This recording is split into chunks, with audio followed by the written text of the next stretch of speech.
Okay, so let's go. Um, Last time we started to talk about logical agents and propositional logic, and in fact, this topic is quite broad, and it actually worth a separate course. And the basics of it, I'm sure you had in your previous studies.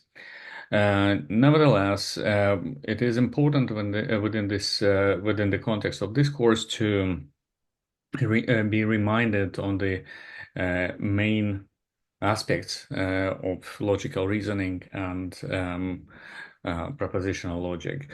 Uh, so today I take it in a somewhat slower pace and go through main aspects of it. So we kind of briefly set up the anchors on the main aspects during the past class. So I start with recapitulation on the main definition of the logical reasoning. And the logical reasoning is built on the concept of logical entailment between, again, logical sentences.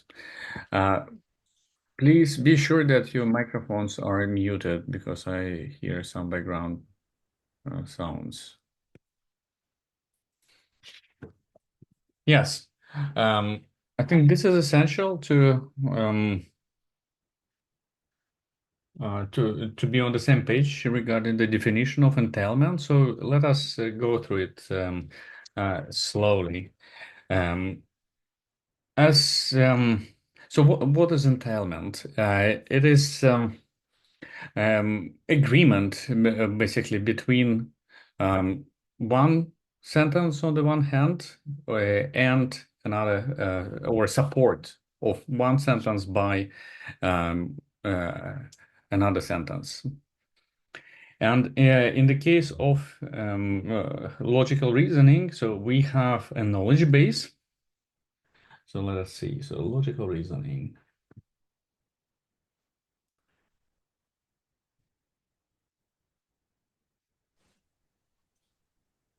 So we have a knowledge base,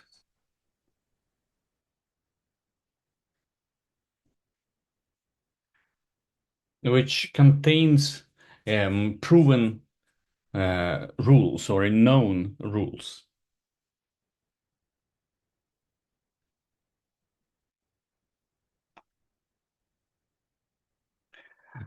Rules.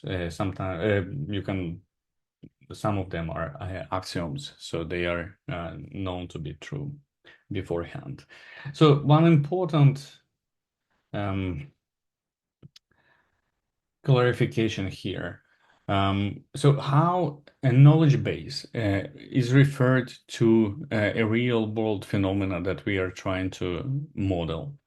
So in the case of logical agents and especially agents built on propositional logic, we talk about a kind of a universe describing all possible cases of a given scenario. And these cases are described using symbols and relationship between symbols. So let me just denote it. So we have like all possible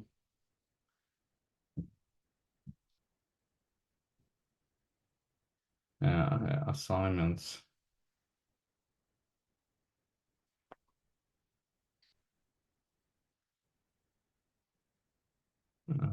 of variables.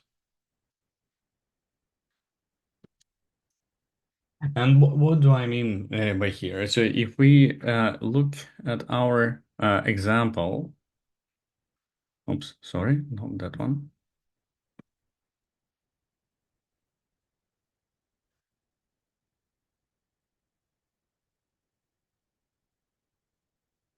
Is it? Yeah. Um, so example of this simple situation where we navigate through uh, a finite set of rooms, and in each room we can encounter uh, certain phenomena, like being exposed to either a smell or the poison. Um, and in the case of logical reasoning, so obviously, I mean, so there is a um, tendency for making these logical shortcuts when we look at this graphical representation. So we uh, internally we build this set of rules for us. So you see that some appearance of poison ahead, and then you can do the planning. In the case of logical reasoning, so you have to distinguish two possibilities. First are all possible assignments. So you basically what you see in particular on this slide, um, you don't know in advance. So your vision of world, the vision of world of your logical agent is rather limited. It's limited to its current state. For example, it is placed in room 1-1 and a set of axioms so that are known in advance. How they are created, so this is a different matter. And then, so basically, your knowledge base, uh, it just reflects, it reflects on a small part,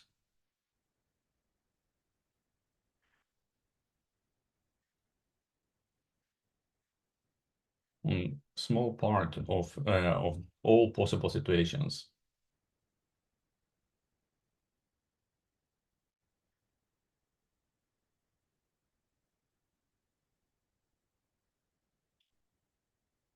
So this is your uh, universe of situations.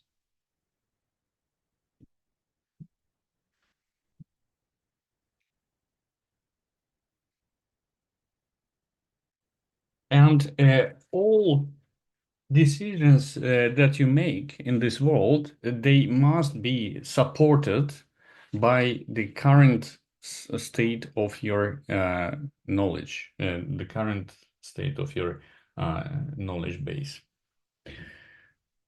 So, how can you reason about it? So let us see.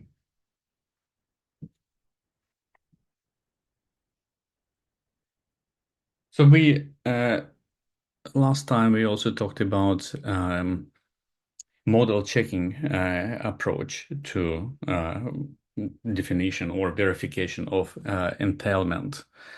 And in this case, some model checking.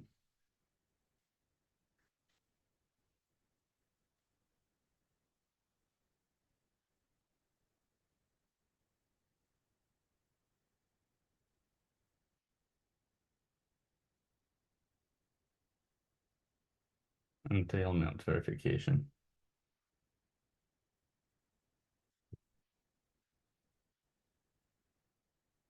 So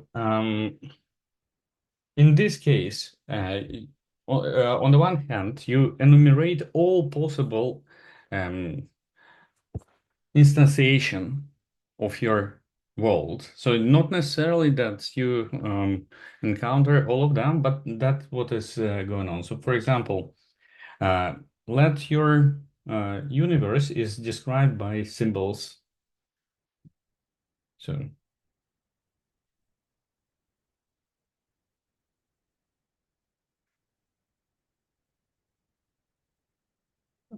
by a set of symbols.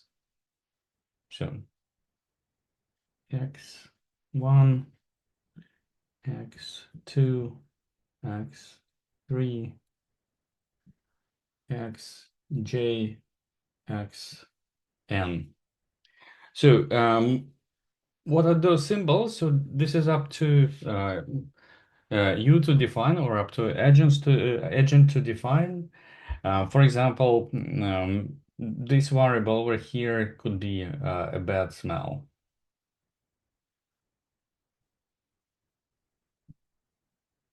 This variable over here could be a poison. in room um,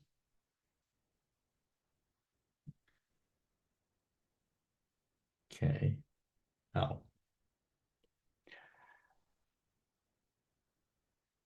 Right, and as we are talking about all possible instantiations, so and we are talking about binary case or Boolean expressions, so you can enumerate all possibilities, how you can instantiate this parameter. So starting from all zeros to one to maybe somewhere along the way you have one, one, uh, zero, one, zero, zero, zero, one. Yes, and here we have a case for all variables instantiated to one. So this thing over here, these are just all possible assignments. So your universe, and not necessarily that your particular case corresponds to any of this assignment. This is just all the possibilities. And what I mean by knowledge base reflecting on parts of the universe is that the rules that you have, so the axioms and such, so they can be written here on the side. So let me just.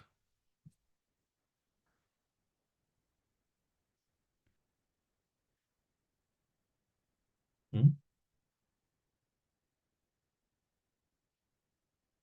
So knowledge base.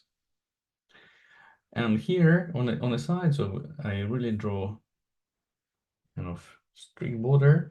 So we have the rules. So I don't spell out particular rules. Let's just denote them as R1, R2, Rn. And so for all these rules, you may calculate the value of your knowledge base uh, for a given instantiation. For example, so for these two cases, somehow, if you apply uh, all these rules that you currently have in your knowledge base, so they all will evaluate to true.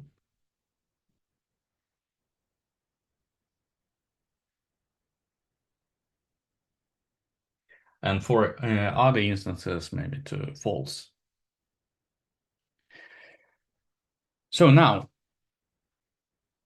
in which sense we are talking about entailment? So on the one hand, we have all possible situations which probably will never happen for this given agent. And we have rules in the knowledge base, starting with very small number describing the axioms, so the rules of the game, so to say, or rules of life, whatever. And um,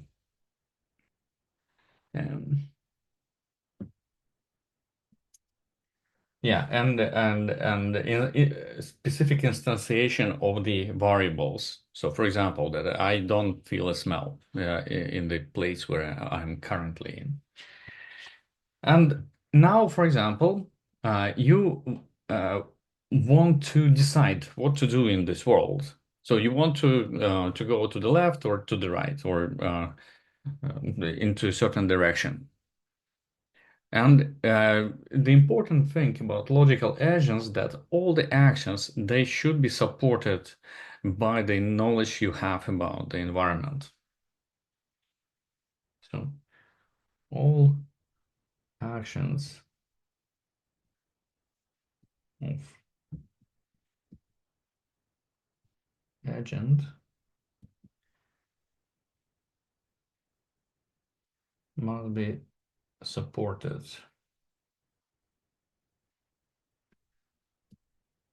by current knowledge.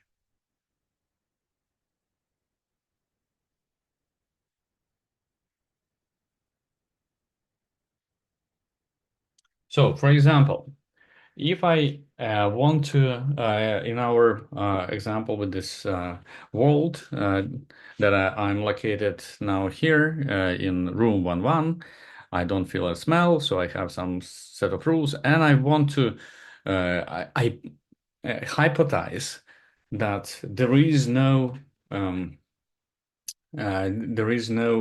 poison in the room above me, in the next room, 1, 2. So this statement needs to be verified. So it is not part of our knowledge about the environment. It needs to be derived. And that is the essence of the logical reasoning. So for this, you construct a hypothesis.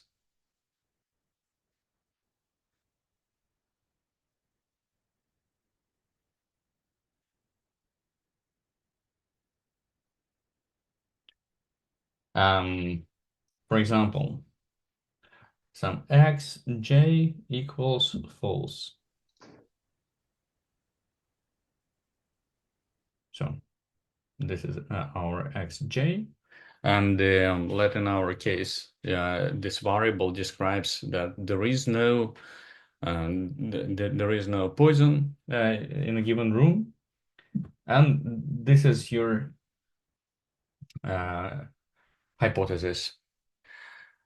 So and now with the help of existing rules, you need to see whether this hypothesis makes sense. And if it makes sense, that it will mean that your knowledge base entails your hypothesis. So, and it is best to be visualized exactly on the case of this model-based approach. So the definition of entailment. So the definition of entailment tells that in all cases where hypothesis is valid, knowledge base must be true.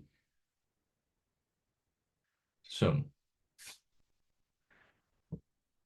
in all cases where hypothesis is valid, knowledge base must be true.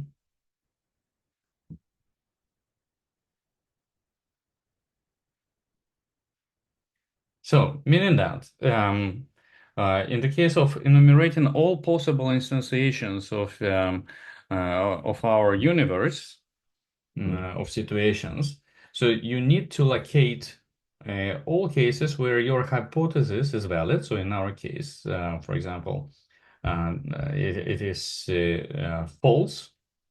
So and then you need to check whether for the corresponding cases, knowledge base is returning true to you. And it means then that your knowledge base entails your hypothesis, and the reasoning is finished. So you obtain the result.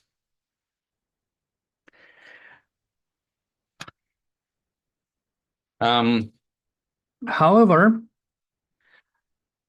this model checking approach, as you can see, is rather impractical, especially, I mean, when meta comes to very, very large number of variables. So basically for all realistically meaningful cases with lots of variables describing lots of situations and relationships, so the size of the table becomes prohibitively large. And that's why we transition to more theorem proving-based definition of entailment, or formula-based definition of entailment. So let us now do this simple exercise. So examples.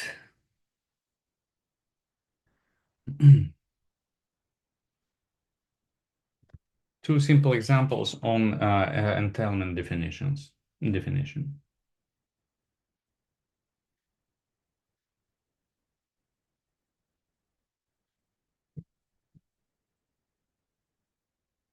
So let's have this simple situation. So we have two symbols, P. Let's say that symbol means to go to a party, and symbol M, having money, have money, right? And we consider, on the one hand, we consider a rule P and M. So this is and, logical and. So this is what you are given. And so your hypothesis is that you go to a party even only if you have money. So the question is whether there is a relationship of entailment. Oh, sorry.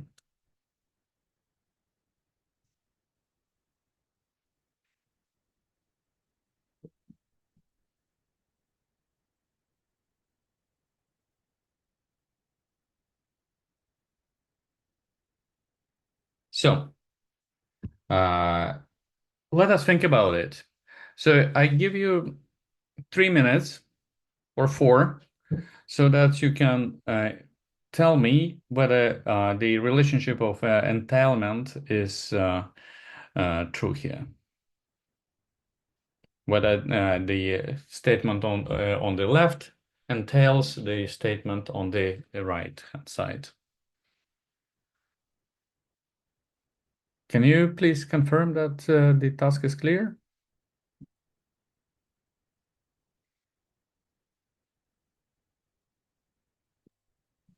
Yeah, it's clear.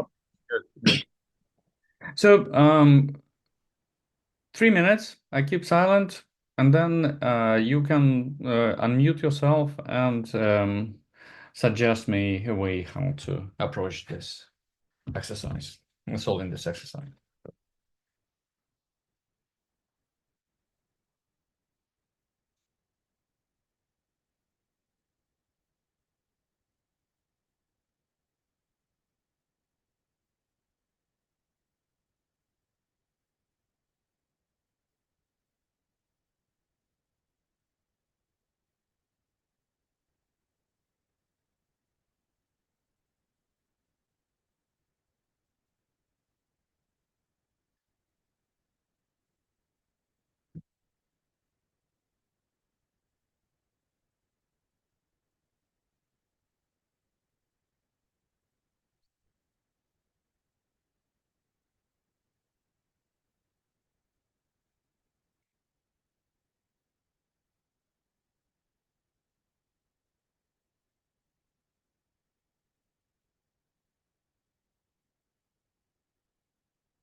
So 1 more minute to go, and then we continue.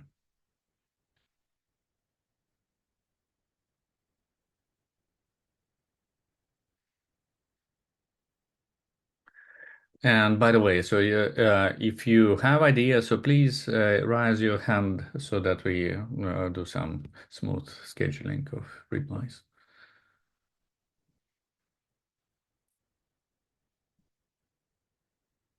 So what would be your approach to uh, answer this question? Mm.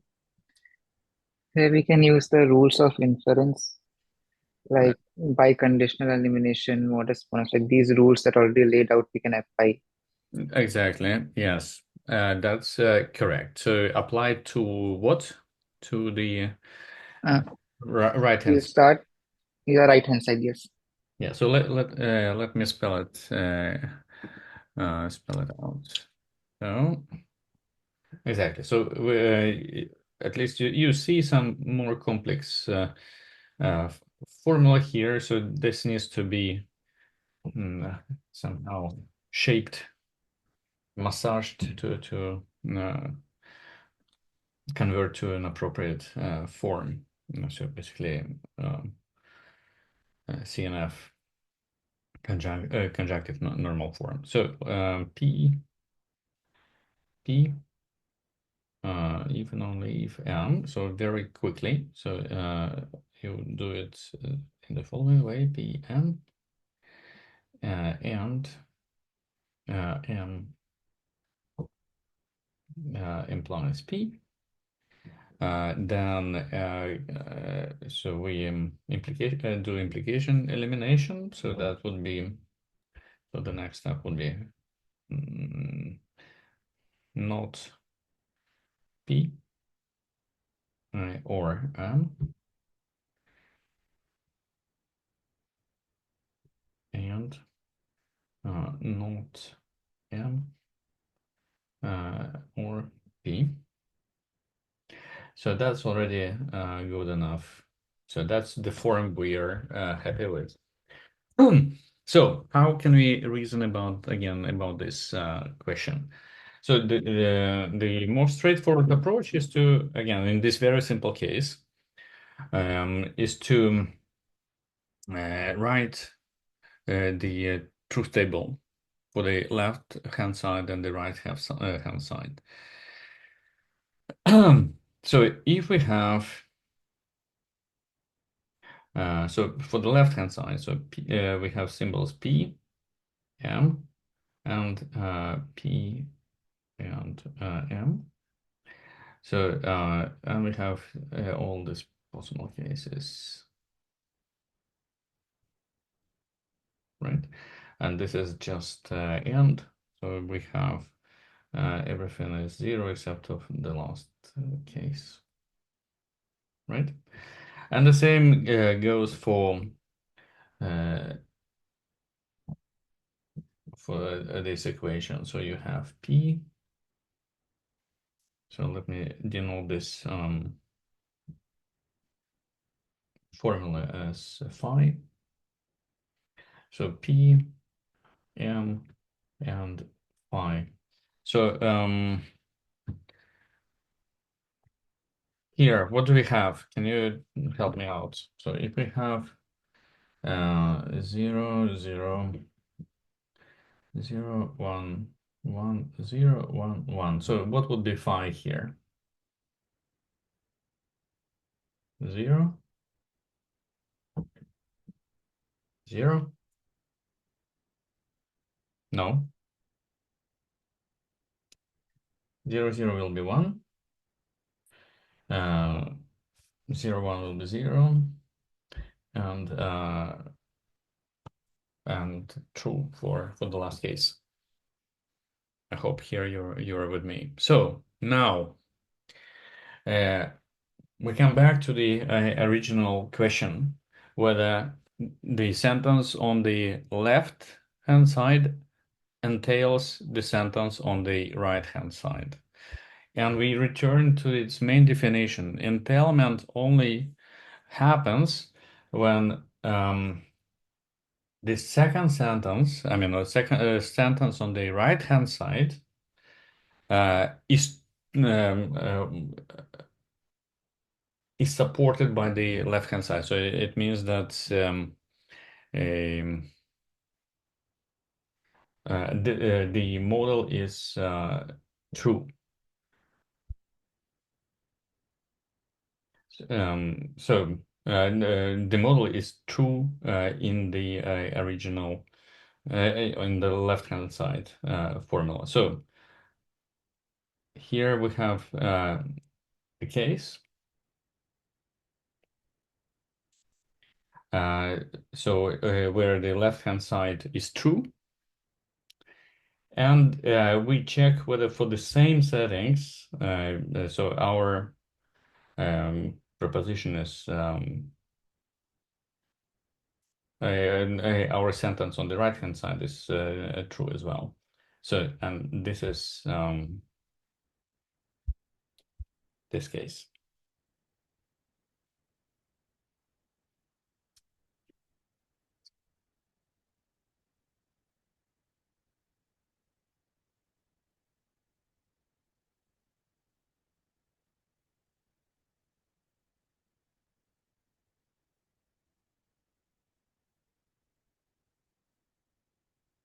So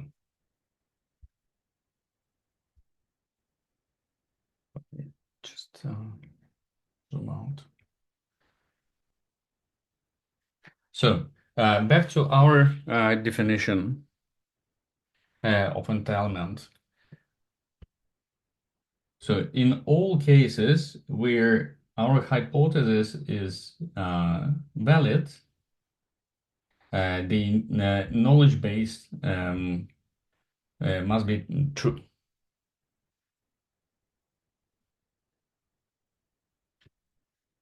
So now,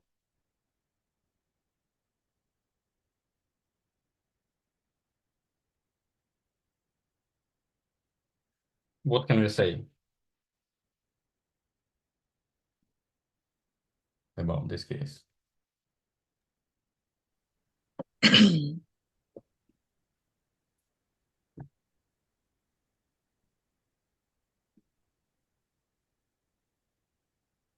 I think we can say it entails.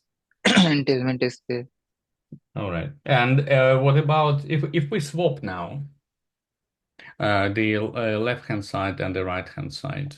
So what will be, I mean, how does it change the situation? Mm, So why does it entail? So for the same settings, of the variables, so look at here. So P is equal 1, M is equal 1. So that's the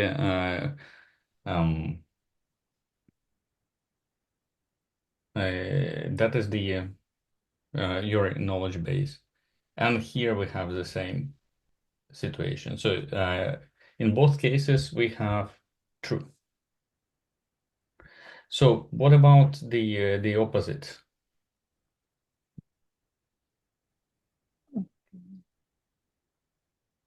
Yeah, I mean when we swap the two parts. okay, right.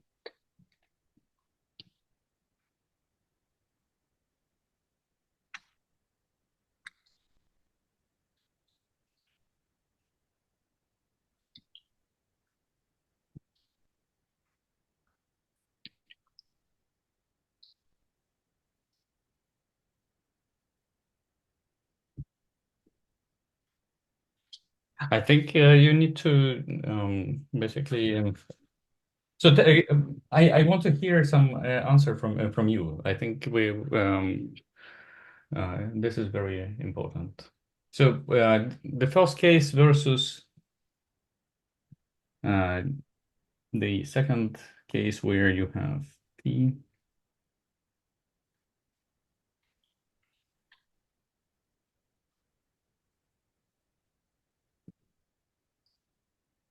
P, and A.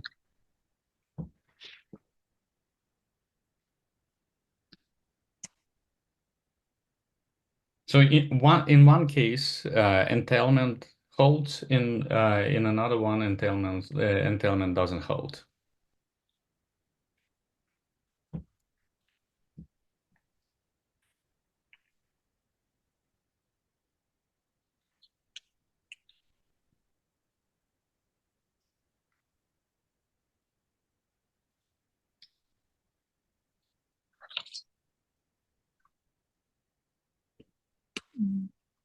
In second case, I think entailment will not fall. It will fail. Hmm.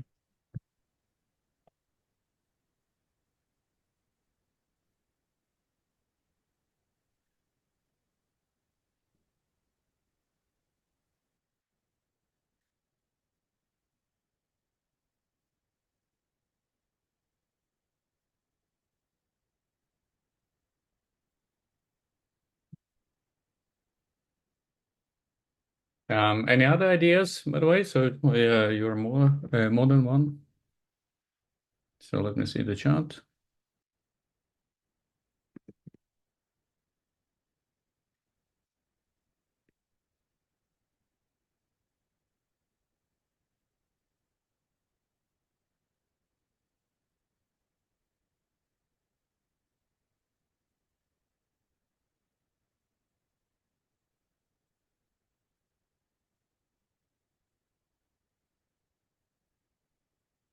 Well, let's do the following. So we take a short break at this moment, and so we return to this question in 4 minutes.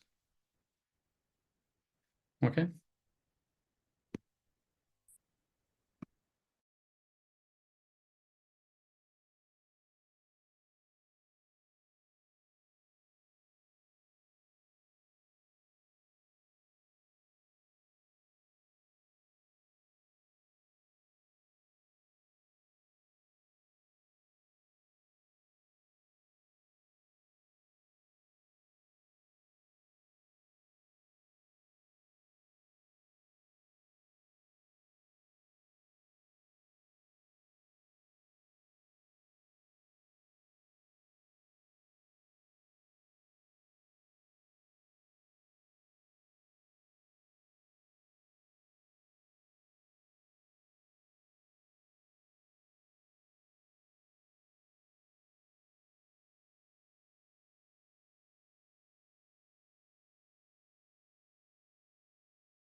Okay, so we are back. So let's continue. So in fact, so we always need to go back to the definition of entailment. So and here it is. So sentence on the left entails sentence on the right, if and only if in every model in which sentence on the left is true, the sentence on the right hand side is also true. So now, so here we have sentence on the left. So and we check for the cases where this model is uh, true, and so this is the model in which it is true. So 1, 1. And here is our sentence on the right. So in every model in which alpha is true, so here it is one case, um, the sentence on the right-hand side is true as well. So we check 1, 1, it's also true. So that the entailment holds. So the first question, the answer to the first question, the entailment holds. If we swap these two equations, however, so now we first look at the at this truth table and see whether P and M or P even so, bidirectional implication PM entails P and M. So we again select all models in the left-hand side in this one where the model is true. So and in this case we have two cases like this. So model 00 and 1, 1. And we check the corresponding configurations in the second um, uh, in the second statement. So for 1, 1 is okay, but for 00 it is not. So and by definition, then so the second entailment doesn't hold. Okay. Yes.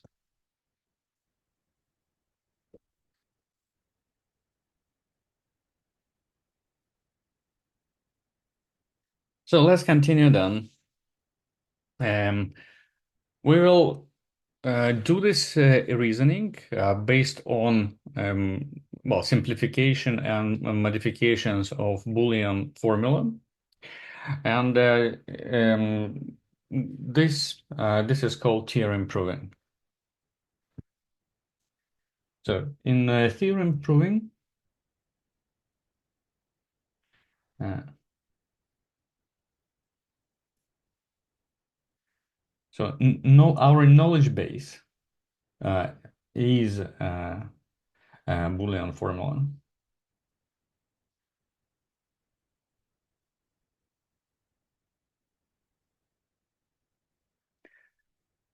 So what does it mean? We have rule 1 and rule 2 and etc. And rule n.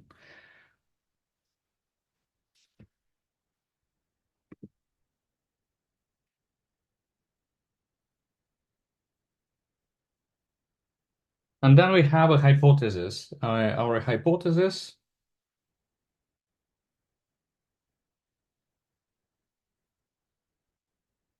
to prove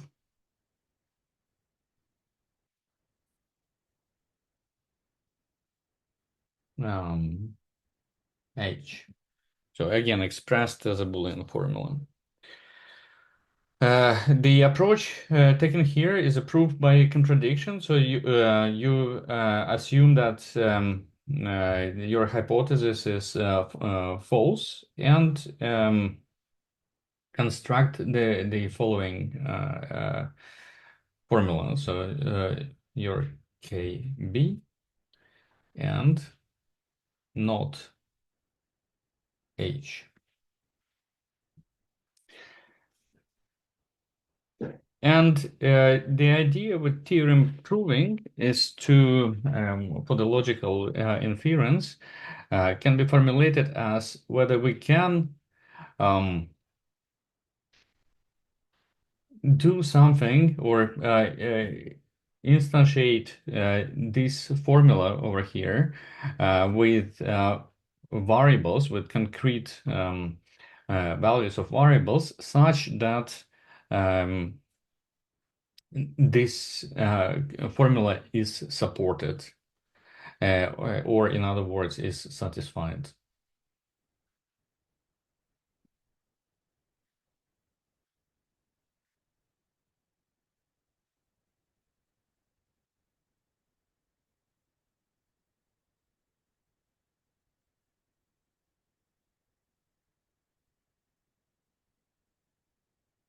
Mm.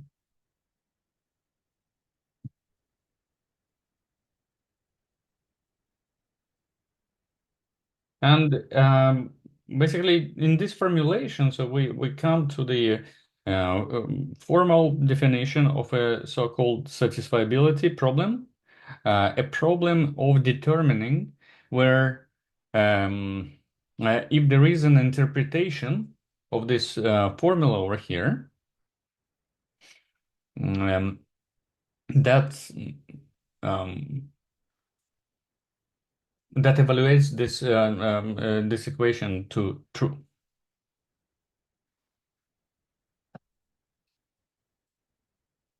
And here, obviously, I mean, in the um proof by contradiction, so you need to prove the opposite.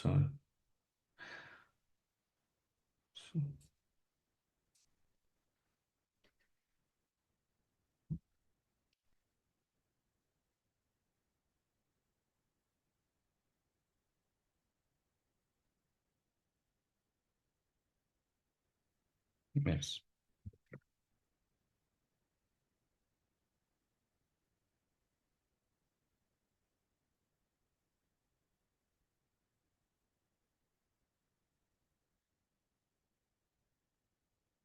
And here we come to a very important step towards theorem proving, because SAT, satisfiability problem, requires Boolean formula being in a special form.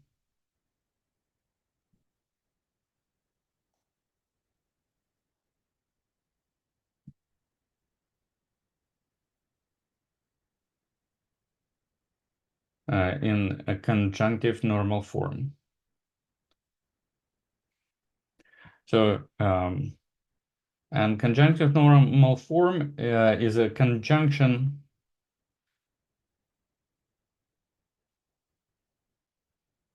of disjunctive clauses.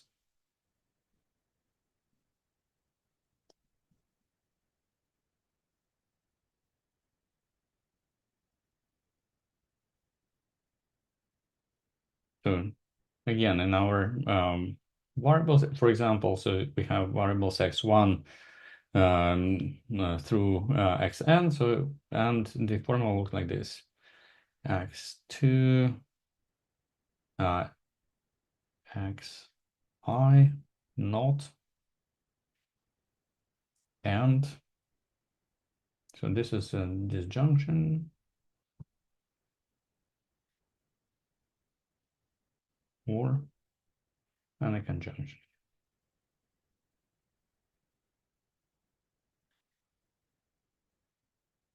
Again, x1, x2, etc. And we can have many clauses like this. And then obviously there can be different number of elements in each disjunctive clause. And depending on this number, so SAT problems can be of different complexity. So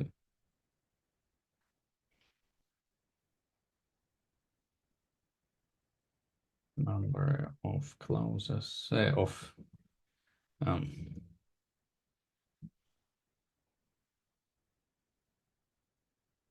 number of elements or variables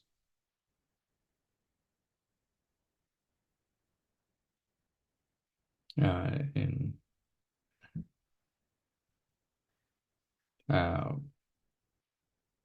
we have 2 sat, 3 sat,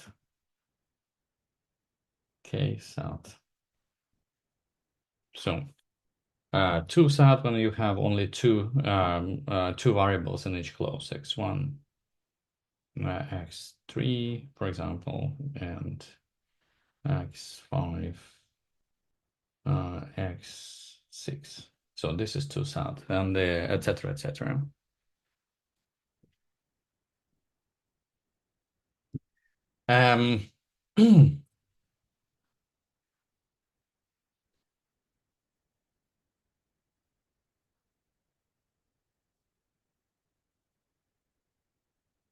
So while we are still here, so let me go through this simple example that we will use later on.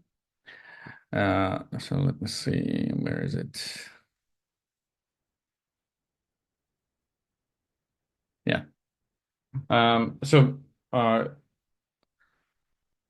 from our made up simple artificial world where we have a smell if and only if there is a poison in the neighboring room. So the smell in room 1-1 can be if and only if there is a poison either in the room above or in the room next to it.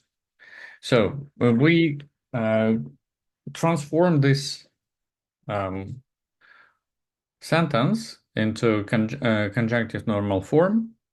And so let me just quickly go through this process and continue with some definition. So first we eliminate double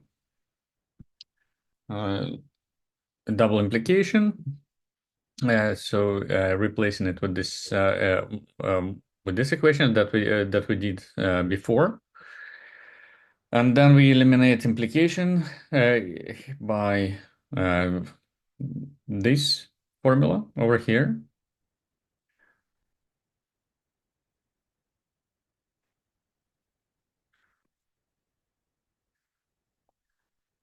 Finally, so in conjunctive normal form, so this is a not valid term. So the negation should appear between only in variables and literals. And we use the following rules. So double negation is equivalent to the literal itself. And then we have two De Morgan rules for and or condition. So based on these rules, so we have, so the first clause is as it was before. And then we have, so this part is transformed into this formula.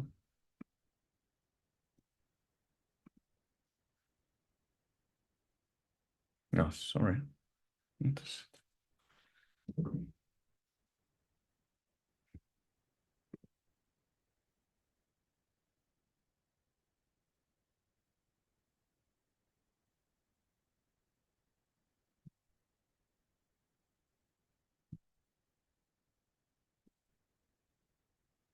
Yes, so now I'm back with my notes.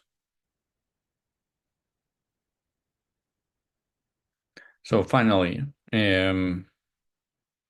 applying distributivity law, we get the final form, the conjunctive normal form for this simple rule, like this.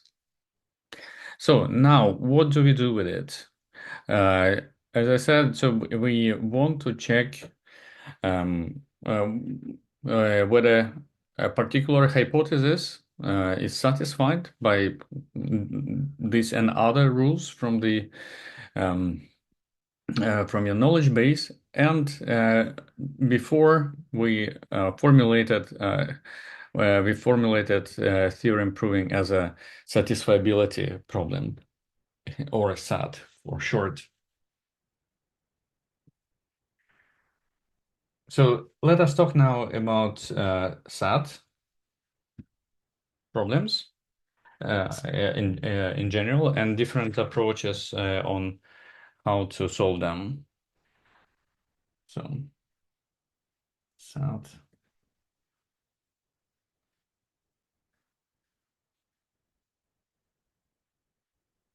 and solvers.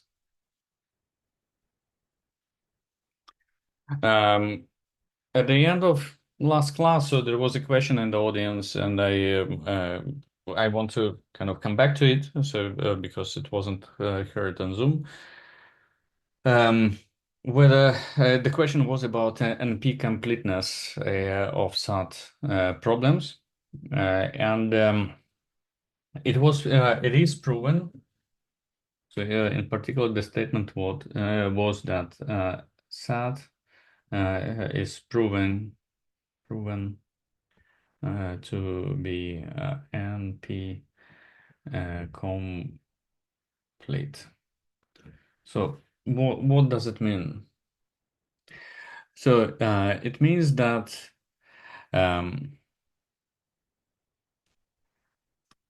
so NP completeness means that all problems in the complexity class, in the non-polynomial complexity class, are at most as difficult as SAT. So in other words, SAT is computationally a computationally complex problem.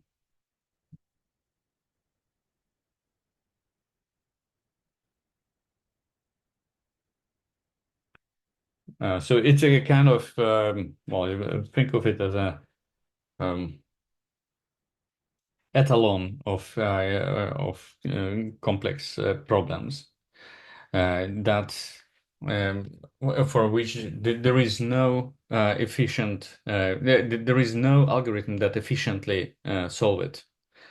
But again, here I need to make a remark. So let me put it this way. So is no algorithm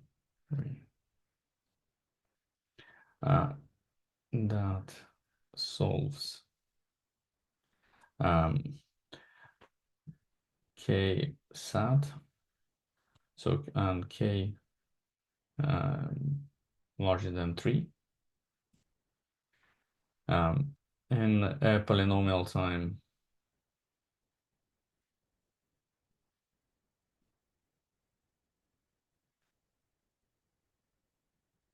for two sat problems. So then two sat problem is of this type. So the solution is in polynomial time.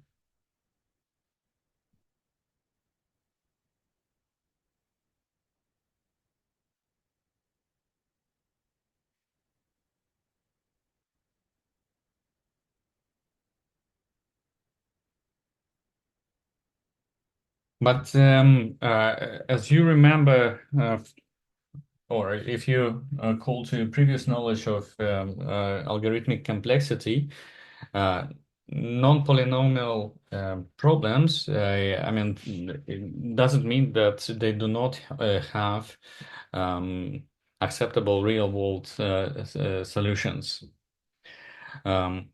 So there exist several practically useful solvers that solve SAT problems for tens of thousands of variables, and very large formulas with millions of symbols.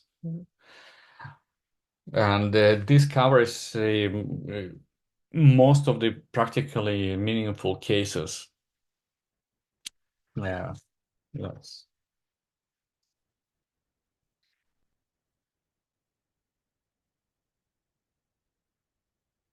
And that satisfiability problem is very special kind of problem because it helps solving a wide range of other problems. So you can formulate many other problems, especially in the area of optimization, constraint optimization. You can formulate them as sub problems and find their solution um, using SAT algorithms.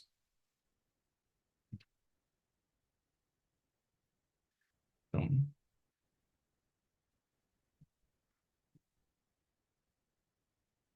uh, of optimization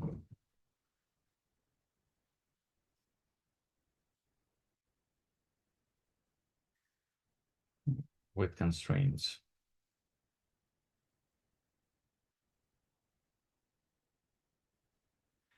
Uh,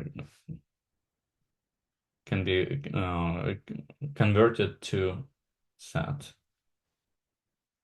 problems. For example, logistics scheduling. So you have parcels to be delivered to customers located in different places, and you have some finite number of tracks, and you need to schedule the delivery. A similar type of problem is that you have scheduling in the university, so you have teachers, students attending classes, and a finite number of rules. And you need to avoid croaks, yeah, you need to avoid collisions between students attending different classes and being placed in same room. Different machine learning tasks can be converted to SAT problems as well. So I will put the links to very nice tutorials about SAT problems to Canvas. So those of you who are interested, you can read about it offline. But here I just want to give you a taste of what does it mean to convert um, to convert a problem to an instance of SAT. So a general approach.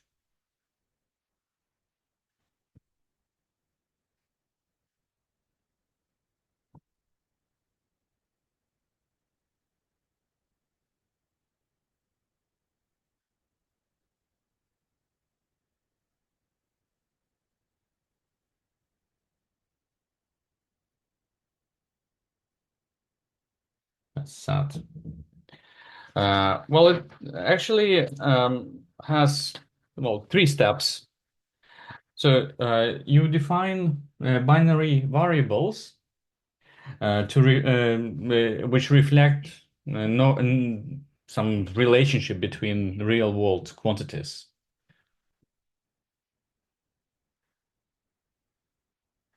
Define binary variables. For example, xij um, parcel I goes to city J. And you encode relevant constraints.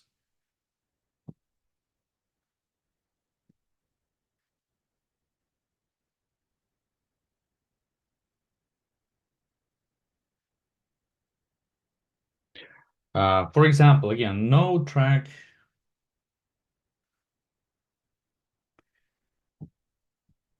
can be in different cities simultaneously.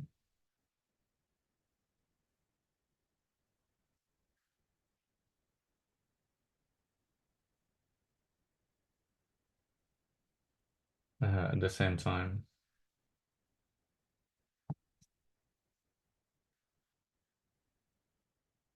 or no parcel can go to two different places, for example.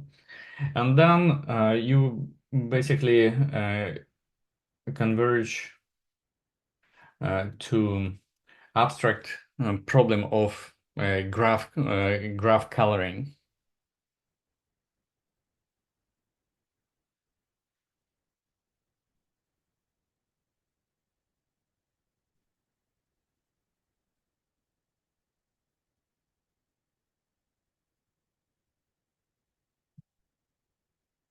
So where you need to find such, so basically your whole task will be represented by a very complicated, or rather large Boolean formula, which encodes these different variables and constraints. I will spend a few time to show the constraints, I mean, how they're expressed as Boolean expressions now. And what does it mean to solve this problem is to find such assignments to variables in this large formula that it evaluates to true. So whether you or otherwise you find that it is impossible under these conditions. So the formula is unsatisfied in this case. And in these cases, you can try, for example, introducing more tracks. So basically, you're in the case of this example with track scheduling for parcel delivery. So for some initial assumption of number of variables for tracks, it's impossible to, for example, satisfy all the conditions. So and then on the next iteration, you may increase the number of such variables and eventually find the necessary number to so that the scheduling is satisfied. Um, just a few words about constraints.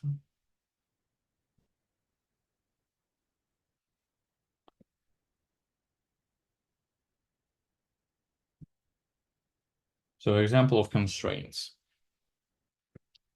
Um,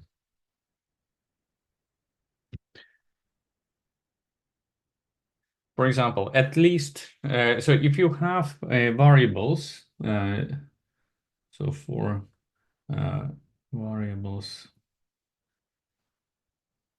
x1, x2, xn, so obviously a sentence that tells that at least one variable is true is the following. So x, so it's or condition.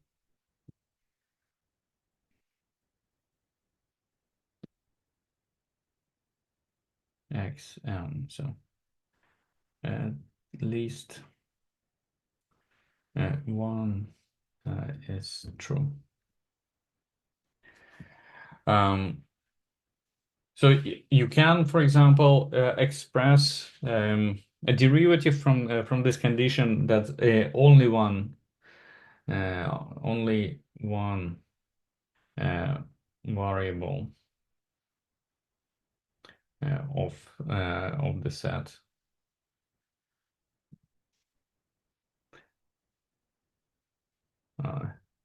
is true. So example of it would be, so if this was our phi1, so phi2 would be phi1, so at least one is true,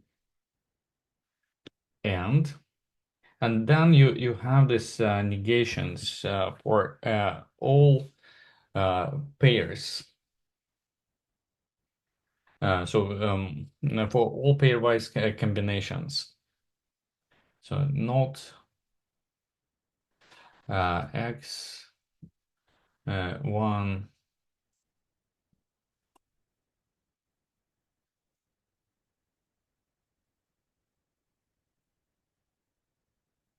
and x2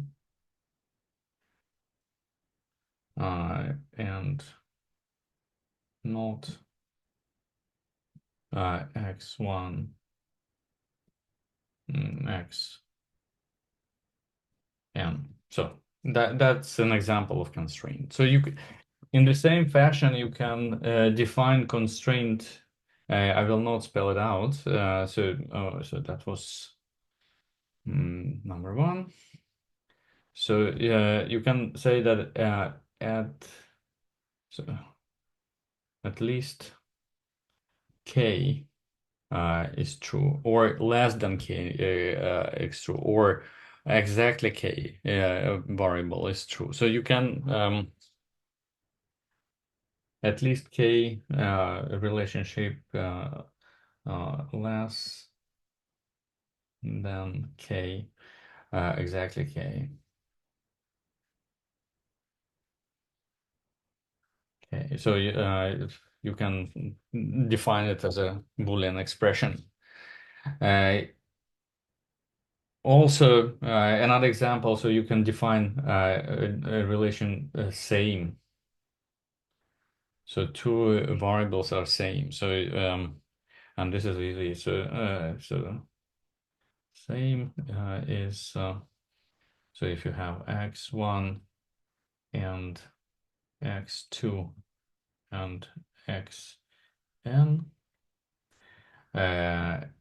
or basically their negations, x1 not and xn not.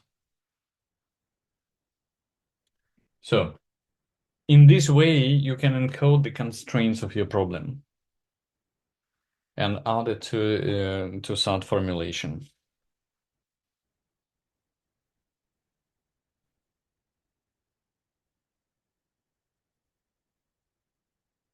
So now we come to actually the problem of solving SAT problems.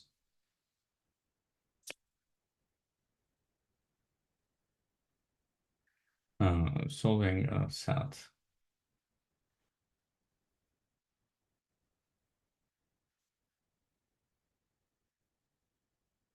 And solving SAT problems, it involves actually two instances. So you can either prove satisfiability or not satisfiability.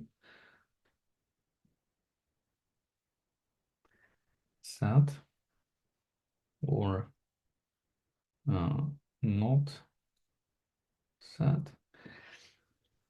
Or in addition to this, you can ask what are the assignments of the particular variables that lead to satisfiability. And this problem is called certification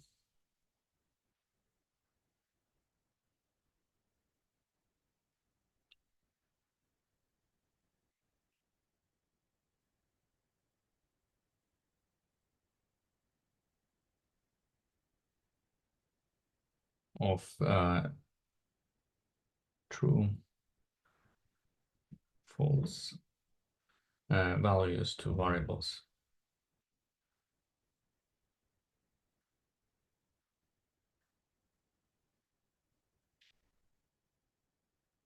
That lead to SAT. And there are two main approaches to solving SAT problems. One way of solving it is via so-called conditioning.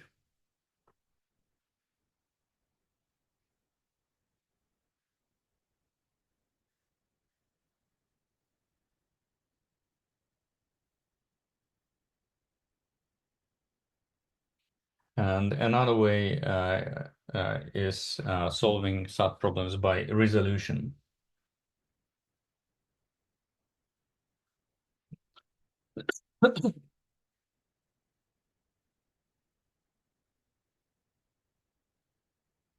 or a combination of two, basically, which is the way the most advanced set solvers work. I will only sketch these different approaches, and again, so more details you can find in tutorials that I will link in Canvas. Conditioning, by conditioning, I mean selecting an arbitrary variable from a formula. So you always have um, um, a formula to solve. For example, um, a common formulation. So example of formula.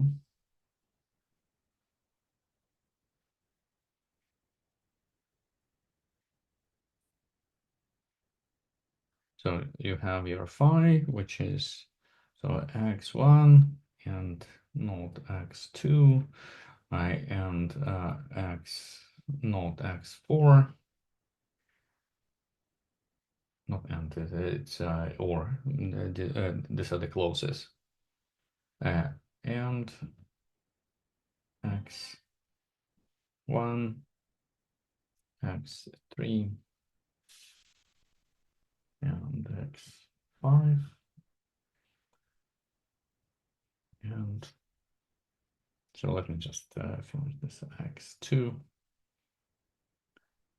x3, or x4, and finally x4, x5. So these are the clauses that you have constructed when transforming your initial equations to uh, conjunctive normal form. And now the task of SAT solver is given this equation or this formula over here to verify that under certain instantiation of variables x1, x2, x3, x4, and x5. So this formula evaluates to true. And as I said, so there are two different basic approaches. One is conditioning, another one is resolution. So the idea with conditioning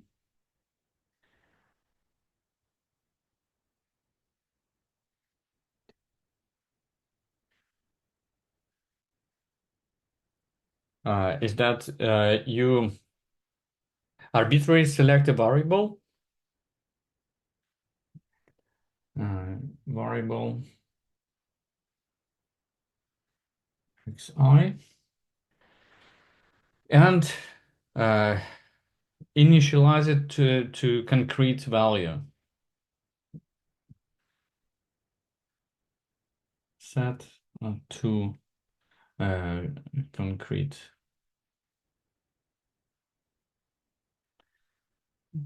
value. For example, true. If it doesn't work, then you set it to false and check. And the basic operation of conditioning is that you remove all clauses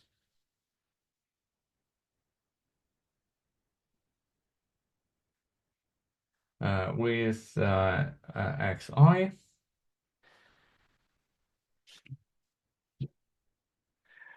and secondly, you remove not xi from remaining clauses.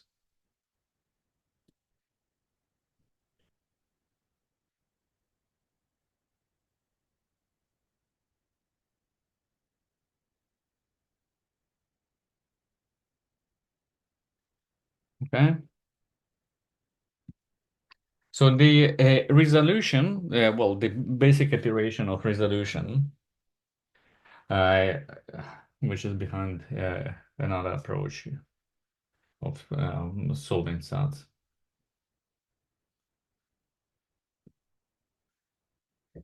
So in resolution, so you have your clauses, disjunctive clauses, xi,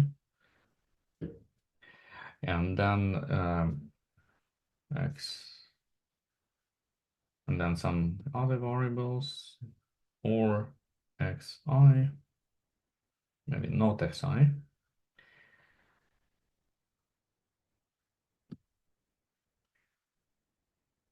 So you take two clauses with variables um,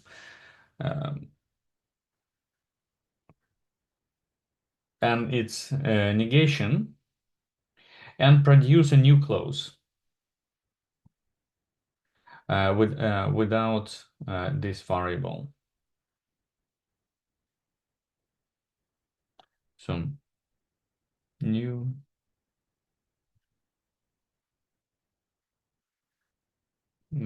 without xi. And then a special case of resolution operation is unit propagation.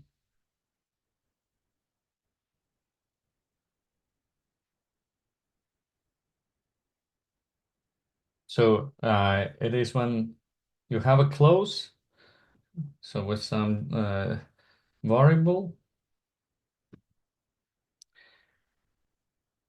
and you have a clause with a single term, xi.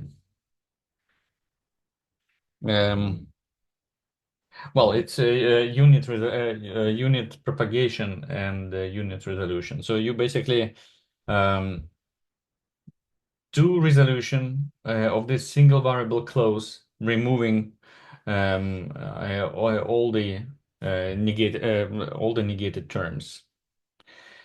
And as a result of this operation, you may produce new single variable clauses, and then this operation can be repeated. And in this way, it is called unit propagation. So you start um, initializing a single variable, arbitrary variable, do unit resolution, and then probably you receive new clauses with a single variable, do it again, and in this way it is called unit propagation.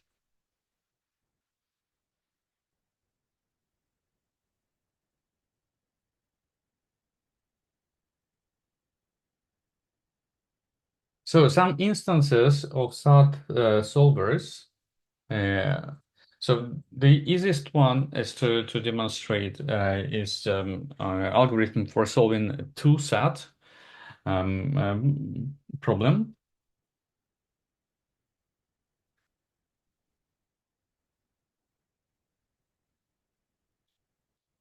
So it is a polynomial time algorithm which is based on unit propagation. Two SAT by unit.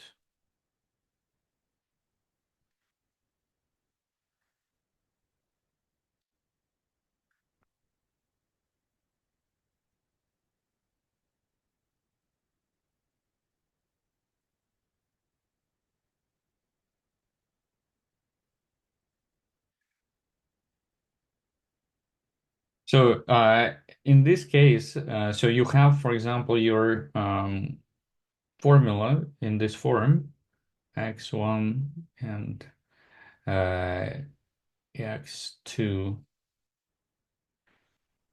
or x2 and not x1 or not x3, and x2 or x3. So this is the problem formulation. So you select arbitrary variable and condition on it. Uh, so, for example, you can let x1 be true. Uh, so this is your assumption. And then by conditioning means that you remove all the clauses with